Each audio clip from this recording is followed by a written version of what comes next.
Salut tout le monde. Alors on se retrouve pour une vidéo lecture. Ça fait 2 mois que j'en ai pas faite. Je vous avais dit sur les réseaux que je savais pas si j'en ferais une le mois dernier, puis finalement j'ai pas eu le temps et en plus j'avais pas lu assez à la fin du mois dernier pour que ça soit intéressant. Du coup je me suis dit je vais attendre le mois prochain et finalement j'ai lu qu'un livre de plus par rapport à ce que j'avais lu le mois d'avant. Bref. Donc je vous la fais quand même, j'en ai lu 3. Je vous parlerai ensuite de la suite que j'aimerais donner à ces vidéos lecture et peut-être à d'autres vidéos que vous avez l'habitude de voir ici. Alors, ces 3 livres que je vais vous présenter aujourd'hui ont 2 points communs. Le premier, c'est que ce sont 3 livres auto-édités. Alors, c'est un hasard. Je me suis pas dit tiens je vais faire une vidéo auto-éditée comme j'ai pu faire dans le passé, mais il se trouve que c'est les 3 livres que j'ai pris comme ça dans mon étagère. Et la deuxième particularité, c'est que ce sont 3 amis. Là aussi c'est un hasard et voilà, ça ne m'empêche pas d'être objective. Alors de toute façon vous savez que si je n'aime pas un livre, je ne le présente pas dans mes vidéos, puisque le principe c'est de vous présenter les coups de cœur et que je ne supporte pas les gens qui font des critiques des autres livres publiquement comme ça. En tant qu'auteur, ça me fait très mal au cœur pour les auteurs. Et d'ailleurs, je sais que même certains lecteurs ne supportent pas parce que je vois sur des groupes de lecture que je suis certaines personnes qui ne se gênent pas pour critiquer tel ou tel auteur ou tel livre en des termes vraiment parfois vraiment désagréable et vraiment voilà, méprisant. Et en général, ça passe pas du tout auprès de la communauté de lecteurs qui trouvent ça, comme moi, vraiment incorrect. Quand on met tout son cœur et qu'on passe des mois, voire des années à écrire un livre et que voilà, que ça plaît pas à certaines personnes, après chacun ses goûts, mais que il te démonte ton travail en gros publiquement. Moi je trouve ça pathétique, pitoyable, voilà, tout ce que vous voulez. Et bref, donc évidemment, si j'avais lu un livre même d'un de mes amis que je n'avais pas aimé, je ne l'aurais pas présenté en vidéo. Je serais peut-être allée le voir en privé en lui disant écoute, je suis désolée mais voilà, parce que j'ai pas trop accroché à ton livre, donc je préfère ne pas en parler. Et puis basta. Après moi j'accepte aussi la critique pour mes livres à partir du moment où elle est constructive et à partir du moment où elle est faite en face à face. Là il n'y a pas longtemps on m'a fait un retour de livre en me disant que voilà, la personne avait beaucoup aimé mon livre, mais il y avait voilà, elle avait beaucoup aimé ça, elle avait moins aimé ça. Voilà, c'est normal, après on peut pas tous aimer tout. Mais du coup, voilà, c'était dit intelligemment, dans le respect, voilà, donc il n'y a pas de problème. Mais les gens qui viennent dire, alors voilà, c'est comme les haters, hein, vous voyez, qui sont cachés derrière leur écran et qui viennent démonter ce que font les autres, je supporte pas. Bref, c'est pas du tout le sujet. Mais j'avais envie de le rappeler. Alors, il est vendredi soir, hein, j'ai fini le travail depuis une demi-heure. Après une longue semaine, je me suis pas maquillé les cernes, hein, donc excusez-moi, mais j'avais un peu la flemme. Donc vous allez devoir supporter ma tête fatiguée pour cette vidéo. Alors on va commencer avec le premier livre. Alors le premier livre, le premier que j'ai lu donc au début du mois dernier, c'est ce livre qui est derrière moi, La valse des éphémères de Virginie Lloyd. Alors je vous ai déjà parlé de Virginie plusieurs fois je crois, notamment quand je vous ai présenté Cher Bonheur, j'ai pris le... j'arrive jamais à retenir le titre.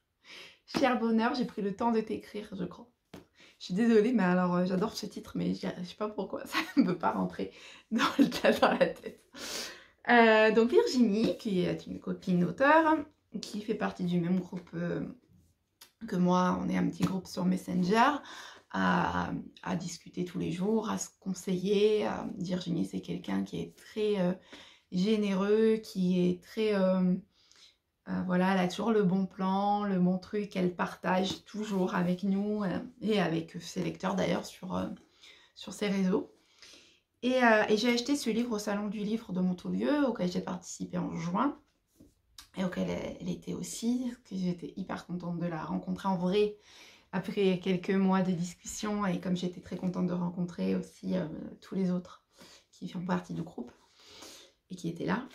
Et je lui ai acheté donc ce livre qui me faisait envie depuis que je la connaissais virtuellement. C'est pas le premier que j'ai acheté, parce qu'il est sorti, je crois, peu de temps après. Mais voilà, j'ai tout de suite craqué. Alors déjà pour la couverture que je trouve magnifique. Voilà, avec la Tour Eiffel, que j'adore la Tour Eiffel, si vous ne le savez pas. Et bien sûr pour le résumé. Alors je vais vous lire le résumé. J'ai fait une bêtise la dernière fois que j'ai présenté le livre de Virginie. L'autre livre, c'est que j'ai dit des choses dans mon enthousiasme débordant. J'ai dit des choses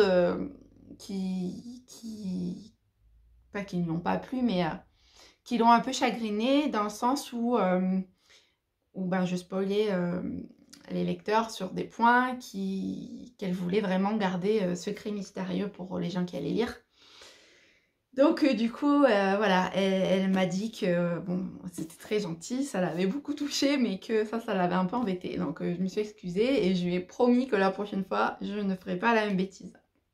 Donc je vais vous lire le résumé et je vais juste vous donner mon avis sans vous faire d'autres révélations compromettantes. Donc, Elliot et Gabriel vivent leur vie de gosses des quartiers populaires. Petits boulots, coups tordus et rêves éphémères. Alexander Clayton, entomologiste passionné et solitaire, tente de renouer avec le monde qui l'entoure. Mais dans ce Paris surveillé par des flics enragés et une justice prédatrice, leur monde est sur le point de se faire écraser. Dès lors, les instincts se révèlent. D'un côté la loi, de l'autre ceux qui n'ont plus rien à perdre. Un roman noir inspiré de faits réels qui nous plonge dans le Paris du début du XXe siècle et qui nous pose cette question terriblement d'actualité. Supporteriez-vous de vivre dans un pays où la pauvreté est un crime?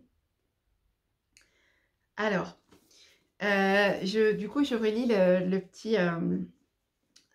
petite critique, la mini-critique qui est en dessous, qui a été faite par les lectures de Florel et Robin. Je ne sais pas, je ne connais pas, mais je suppose que ce sont des critiques de livres. Qui a écrit « Ce n'est pas un coup de cœur, c'est au-delà de ça ».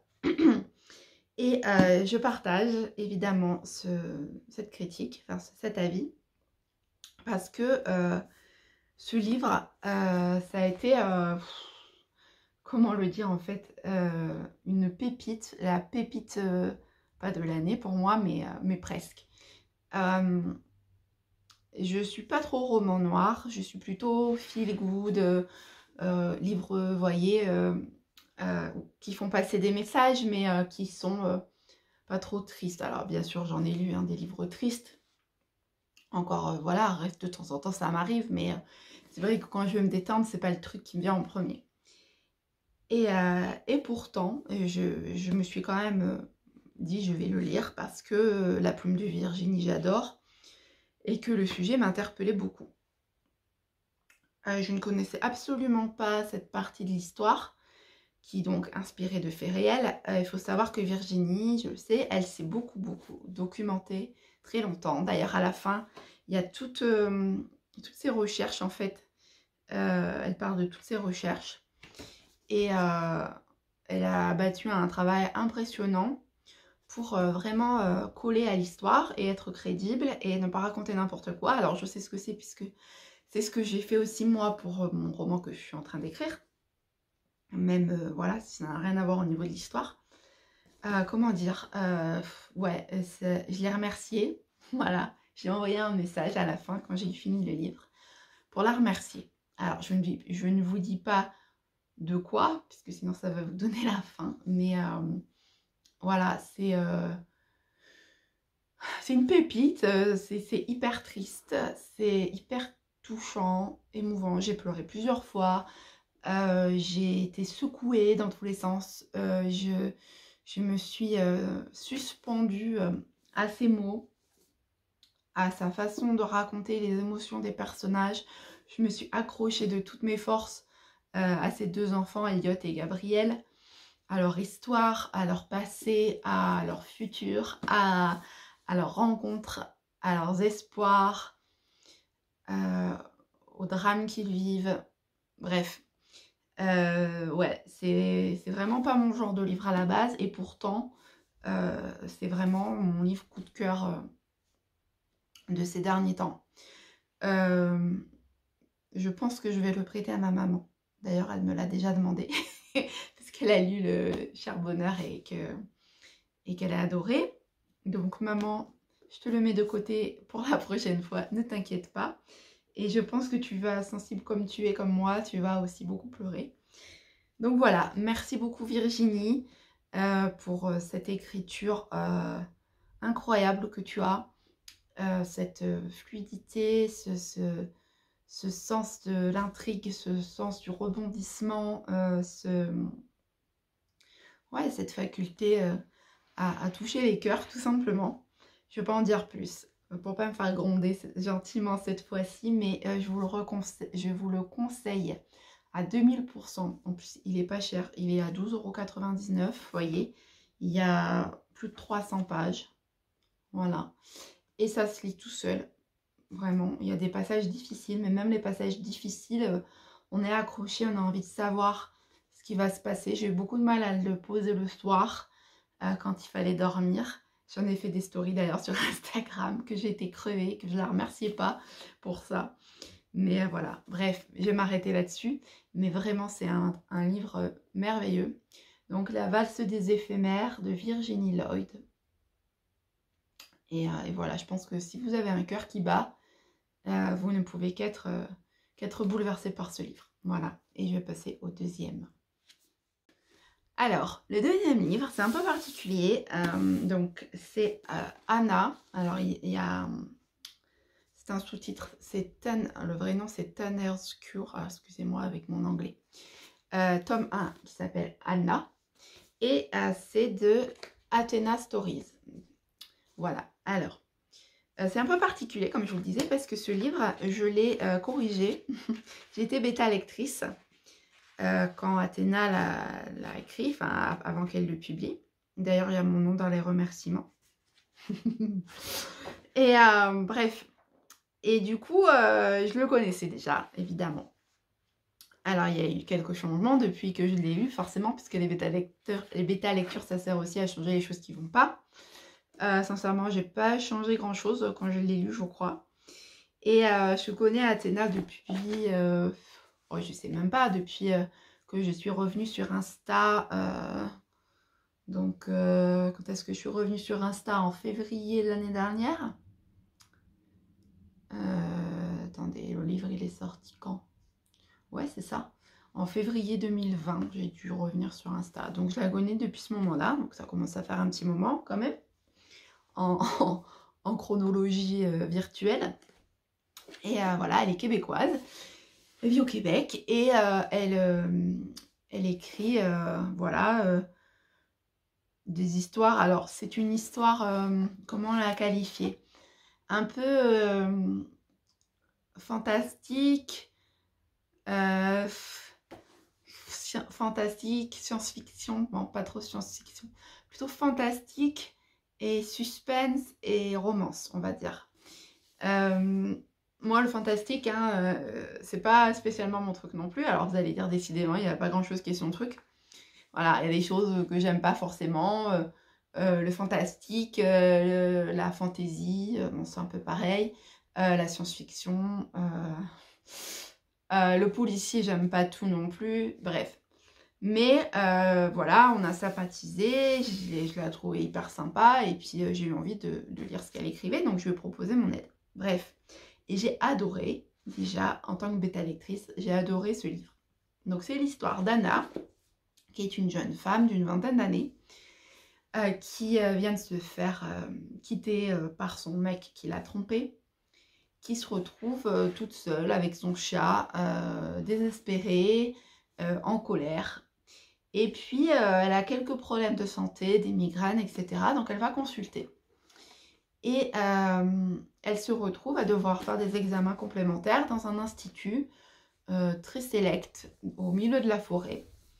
dirigée par une dame qui s'appelle Madame Parker, et qui est un espèce d'hôtel 5 étoiles pour malades. En gros, cet institut, il y a tout ce qu'il faut pour que les gens qui sont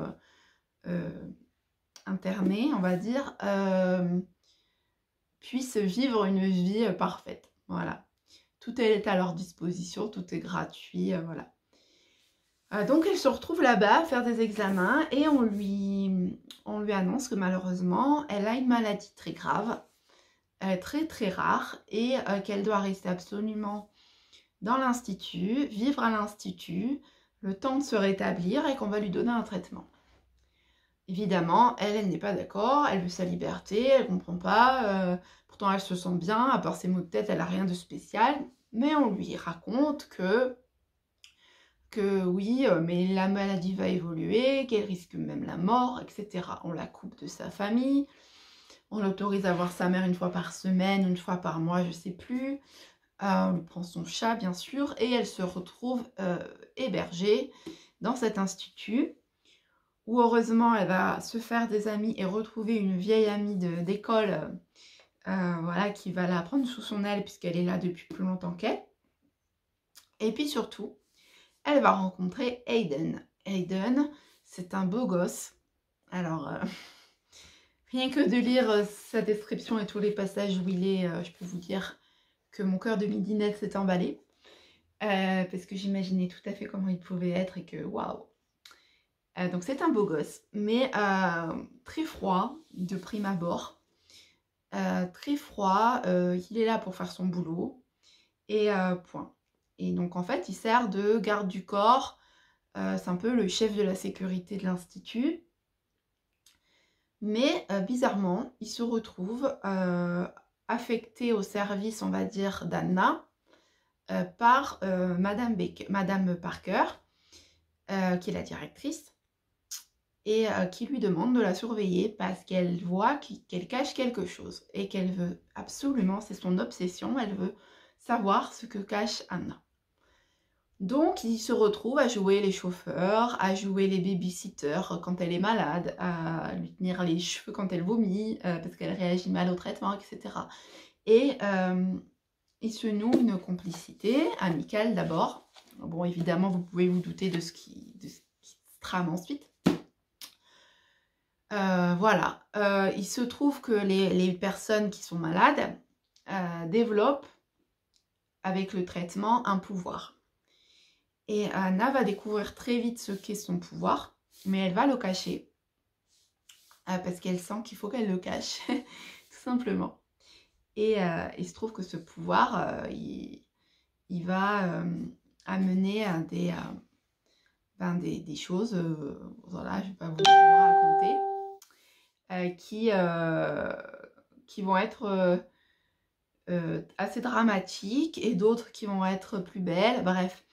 C'est juste le tome 1, j'ai vraiment très hâte d'avoir le tome 2 parce que ça se finit d'une manière vraiment surprenante, je m'y attendais absolument pas. Et ouais, elle sait vraiment amener l'histoire. Alors c'est mêlé par des très belles scènes d'amour et d'amitié et beaucoup de mystères. Beaucoup de rebondissements, il se passe des choses, j'étais en colère, je suis désolée Athéna, mais j'étais en colère contre toi, tu sais pourquoi, je te l'ai dit. J'ai pleuré à certains passages, même en faisant la bêta lecture, j'étais très émue par certains passages. Bref, ça a été vraiment une très belle découverte, puisque c'est son premier roman aussi, et qu'en plus la fille est super cool. Ce qui ne gâche rien. Donc je vous invite à la suivre sur internet, sur Insta et sur Facebook, donc Athéna Stories, pour avoir des nouvelles de la suite.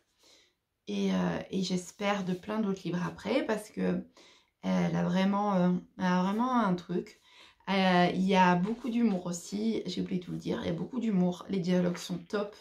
On se croirait vraiment dans la vie, en fait, c'est vraiment écrit de manière simple. C'est ça que j'aime. Alors, Elle a pas peur de mettre des gros mots, elle a pas peur.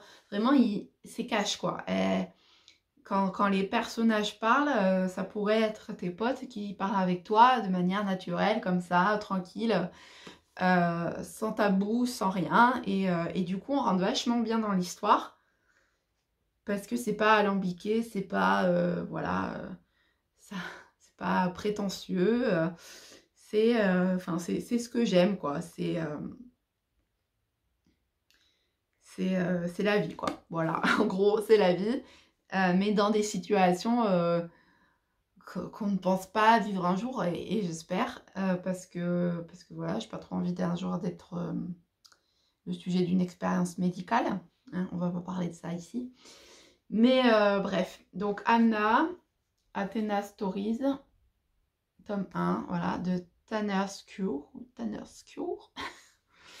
Et voilà, je vous le conseille vraiment, il est super sympa ce livre. Et vous aurez envie, comme moi, d'avoir la suite, parce que j'ai envie de savoir ce qui se passe maintenant pour Anna, qui est une fille super et courageuse et déterminée, qui se laisse pas faire et très sensible aussi. Donc voilà, j'aime beaucoup Anna, j'aime beaucoup Aiden, qui est plus sombre et en même temps très touchant. Et j'ai hâte d'avoir la suite. Bref, je vous l'ai déjà dit, je passe au troisième. Alors, le troisième et dernier livre de cette sélection du mois de octobre et novembre, c'est le livre de David. Alors, je sais même pas, je ne lui ai pas demandé comment on disait son nom. Est-ce qu'on dit Love? Je sais pas. Bon, bref, de David. Voilà, je monte la couverture. Oups, désolée, il y a le piano dedans. Prédateur, que j'ai fini donc il y a quelques jours. Alors, Prédateur, c'est son premier livre. David, c'est aussi un ami que j'ai rencontré sur le groupe dont je vous parlais au début avec Virginie. Et voilà, c'est un garçon, un homme super sympa, très drôle, avec un humour très particulier, mais moi qui me fait beaucoup rire. Et j'avais hâte de voir, du coup, comment il écrivait, s'il était pareil dans ses romans, ou plus sérieux, ou voilà. Et j'avais lu j'avais lu le résumé du livre et j'avais lu quelques critiques et j'avais envie de le découvrir parce que je savais que c'était là, pour le coup, complètement hors de ma zone de confort, on va dire, et que ça pouvait être intéressant, du coup, de me confronter à ça. Du coup, je l'ai acheté en e-book et je l'ai lu. Alors, j'ai beaucoup aimé, il le sait, je lui ai dit. Qu'est-ce que j'ai aimé? J'ai aimé le fait d'être surprise. J'ai été très surprise par le dénouement. Alors, à peu près au milieu du livre, j'avais compris qu'il se passait un truc pas net avec un des personnages. Et, enfin, un peu plus qu'au milieu. Évidemment, il sème des petites choses par-ci, par-là, et j'avais compris. Mais je ne m'attendais pas du tout à ce que ça soit aussi choquant, aussi gros. Bref, je vais m'arrêter là, sinon je vais trop en dire comme d'habitude. C'est écrit avec beaucoup d'humour, comme je vous disais, il a beaucoup d'humour. Les dialogues sont topissimes. Vraiment, là aussi, j'avais l'impression d'être avec des potes qui parlaient. C'est pas du tout lourd. Moi, je sais qu'avec les dialogues, j'ai du mal souvent. J'arrive pas à reproduire le naturel qu'on a dans les dialogues dans la vie, dans mes livres. Et là, vraiment, ça coule tout seul. On s'y croirait, franchement. Je me voyais dans la scène avec les personnages qui me parlaient. On s'attache beaucoup aux personnages. Alors là aussi, j'ai dit, je m'en voulais pour un truc qui se passe avec un personnage. Parce que vraiment, je m'étais tellement attachée à ce personnage que j'ai eu vraiment le cœur brisé quand il s'est passé ce qui s'est passé. Bref, voilà. Bref, je vous fais le résumé. Donc, c'est l'histoire d'Axel, pardon, de vendredi soir, d'Axel, qui est un ancien policier, tireur d'élite, et qui a tout arrêté, sa carrière dans la police, qui maintenant est détective privé. Donc, c'est un motard, un peu rock, même beaucoup rock, les cheveux longs, le blouson en cuir, voilà, mal rasé, tout ça. Et voilà, il est en pleine procédure de divorce, son fils veut plus lui parler, Il s'est remis en couple avec une autre femme. Enfin bref, sa vie privée, c'est un peu le bazar. Et du coup, comme il va pas trop bien, il a pas de morale, son meilleur ami, donc son ancien coéquipier de la police, qui prend régulièrement de ses nouvelles, l'invite à venir passer une semaine de vacances chez lui, voilà, là où il habitait avant. Et du coup, il arrive chez son ami Philippe et s'installe pour une semaine qu'il croit être une semaine tranquille. Donc, Axel, c'est lui le narrateur de l'histoire, donc il parle à la première personne. Philippe, c'est un mec sympa, simple, voilà, qui vit dans une belle maison qu'il a retapée, mais voilà, 5 ans, voilà, c'est quelqu'un qui fait son boulot, qui fait très bien son boulot, qui est très dévoué à sa mission de policier, je crois qu'il est capitaine, si je ne me trompe pas, et voilà, il résout ses enquêtes, etc. Il a personne dans sa vie, mais voilà, il est heureux comme ça, et il est très très impliqué dans ses enquêtes, dans son boulot. Donc il s'installe chez lui, et puis voilà, il lui raconte ses derniers malheurs, etc. Son ami lui dit, écoute, voilà, en gros, reste ici tant que tu veux pour te requinquer, la porte est grande ouverte, voilà, bref. Et le lendemain de son arrivée, en fait, ben, les vacances vont être terminées, puisque il va y avoir un meurtre, pas très loin de chez Philippe, un meurtre de quelqu'un que Philippe connaissait bien, ce qui va beaucoup le secouer. Et Axel, du coup, va aider son ami, alors non officiellement au début parce que il est plus policier, donc il n'a pas le droit d'intervenir dans les enquêtes, mais il va essayer de l'aider à résoudre cette enquête qui est très bizarre. Le légiste ne comprend pas certaines choses, les policiers ont des choses qui ne concordent pas. Il va y avoir un deuxième, puis un troisième meurtre de façon très rapprochée, et à chaque fois c'est dans des conditions horribles, terribles de massacre. Les victimes sont massacrées et on ne comprend pas. Alors, ce tueur en série, puisqu'on comprend que c'est un tueur en série, on l'appelle le chasseur, puisqu'il traque ses proies et il a des manières très sauvages de tuer ces personnes. Et donc, on suit l'enquête de Philippe et de ses coéquipiers, et puis d'Axel qui, en parallèle, les aide quand il peut à dénouer cette enquête. Il vient d'ailleurs pendant une intervention pour aider à choper le mec avec du matériel de tir de précision voilà, qu'il a demandé au chef de la police. Et il n'arrive pas à attraper, personne n'arrive à mettre la main sur ce tueur. Il va rencontrer aussi une femme pendant ce temps, et ils vont avoir une histoire. Et puis voilà, je vais m'arrêter là. Donc c'est l'histoire de l'enquête d'Axel, de cette enquête.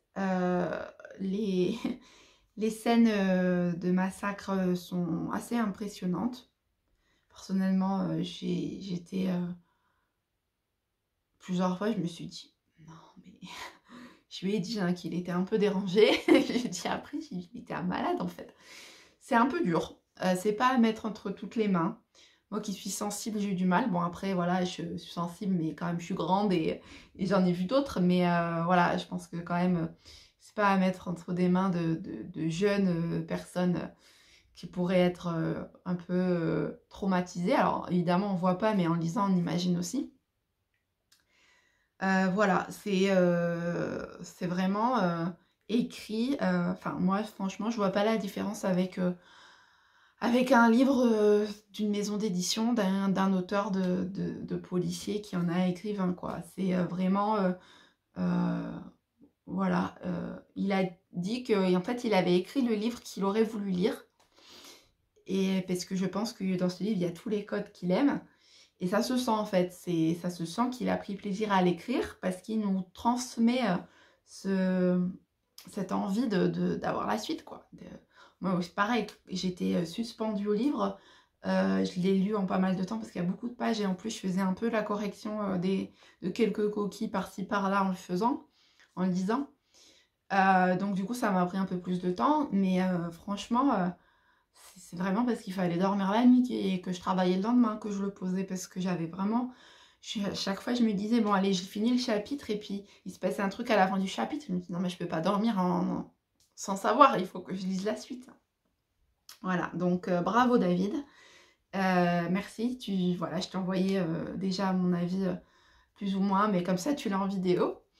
Et voilà, pour un premier, c'est franchement, enfin après je suis pas une grande critique de livres qui a lu 2000 livres, hein, mais enfin, moi ça m'a emballée. Voilà, je te dis, j'ai été surprise et je pense que c'est aussi ça le talent d'un écrivain de polar, c'est de surprendre le lecteur qui ne s'attend pas à la chute du truc. Donc pour ça, tu as réussi pour moi. Mais alors vraiment, je m'y attendais pas une seconde. Bref. Et du coup, ben, c'était un premier tome. Il y a une suite qui va sortir, j'espère bientôt. Et du coup, j'ai hâte de savoir la suite des aventures de ces personnages. Voilà. Donc, bah écoutez les amis, j'espère que cette vidéo vous a donné des idées. Alors, vous pouvez retrouver bien sûr tous ces livres en ligne. Les auteurs les vendent directement. Sinon, vous avez sur des sites de vente globale. Alors, je vous recommande toujours de passer par les auteurs, évidemment.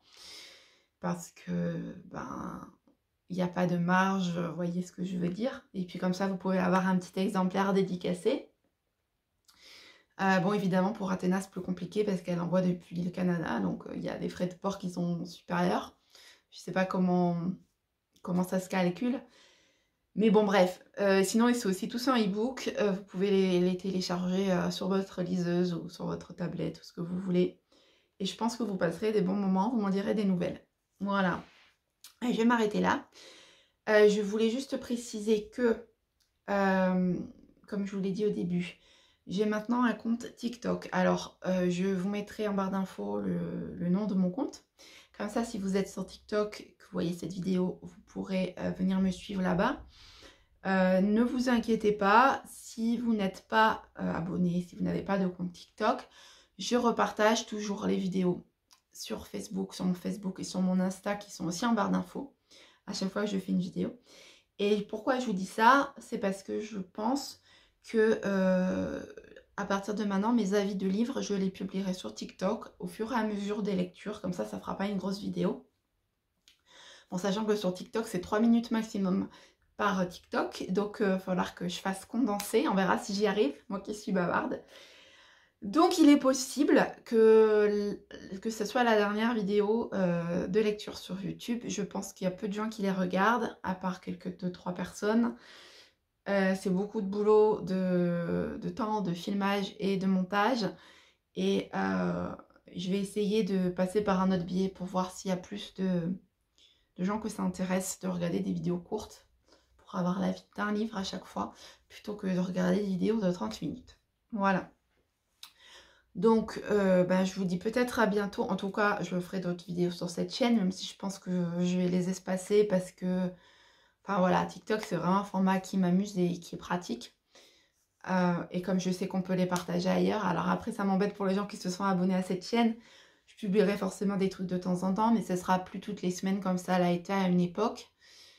Parce que j'ai plus le temps, voilà, avec mon travail de nounou, plus celui d'auteur, plus celui d'écrivain public, qui commence à donner des choses intéressantes en termes de nombre de clients. Et du coup, en termes de quantité de travail, donc je cumule les trois, plus les enfants, plus la maison, etc. Bref, je ne vais pas me plaindre, hein, je suis très contente, mais du coup, c'est vrai que pour tourner une vidéo, c'est toujours un peu plus difficile. Surtout qu'il faut que j'attende qu'il n'y ait personne au deuxième étage, qu'il n'y ait pas de bruit, qu'il n'y ait pas les ados en face qui gueulent sur leurs jeux vidéo, que... Enfin, voilà. Donc, c'est beaucoup de conditions à respecter. Et une vidéo TikTok, ça me prend que 3 minutes, et ben moi, c'est plié, et j'ai dit ce que j'avais à dire, l'essentiel, et basta. Bref. Je sais vraiment pas comment je vais faire 3 minutes. Je vous laisse. Merci d'avoir regardé cette vidéo. Dites-moi ce que vous en pensez en commentaire ici ou sur les réseaux sociaux. On se retrouve bientôt. Prenez soin de vous et je vous embrasse. Bisous.